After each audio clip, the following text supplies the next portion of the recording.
I'm John Grandy. The Royal Humane Society has been a jewel in my life for over 30 years, and I'm delighted to read this story from 1944 as one of many in celebration of the Society's 250th anniversary. To put it into context, 1944 was, of course, a momentous year in world history, overshadowed by the beginning of the end of World War II, not only the decisive D-Day landings, which my story is about, but also the end of the siege of Leningrad and the liberation of Paris. It was also the year in which Colossus, the first electronic computer at the then top-secret Bletchley Park, became operational. The first V-1 flying bomb attacks took place on London, and the American swing band leader Glenn Miller was reported missing. 1944 also saw the founding of the International Monetary Fund. So here's the story.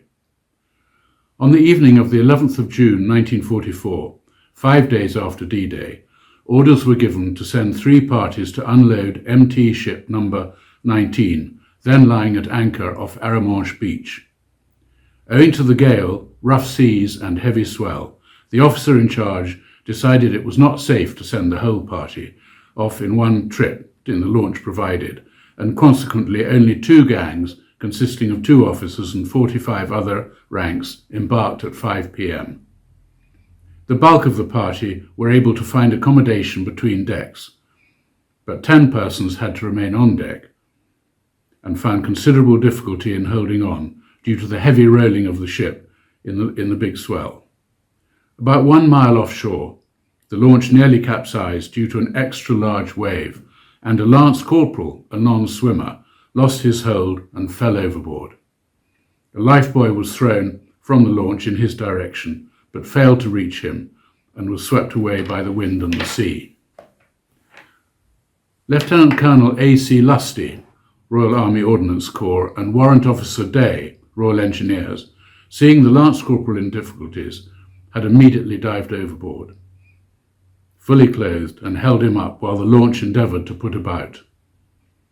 Seeing the time it would take to achieve this in the heavy swell, Day swam after the lifebuoy and with great difficulty managed to tow it back against the wind and sea to where Lusty was still supporting the semi-conscious Lance Corporal. The launch then picked up the 3 men, having had great difficulty in getting them on board due to the sea stake. Day was the last to be picked up. His action in collecting the lifebuoy undoubtedly ensured the safety of his officer and saved the life of the Lance Corporal. The rescue took place about 1 mile offshore in deep water. The rough sea, heavy swell and wind of gale force 7 to 8 made this rescue particularly perilous, along with the ever-present possibility of air attack. WO2 Henry Day was awarded the Silver Medal of the Society, and Lieutenant Colonel Alan Lusty the Bronze Medal.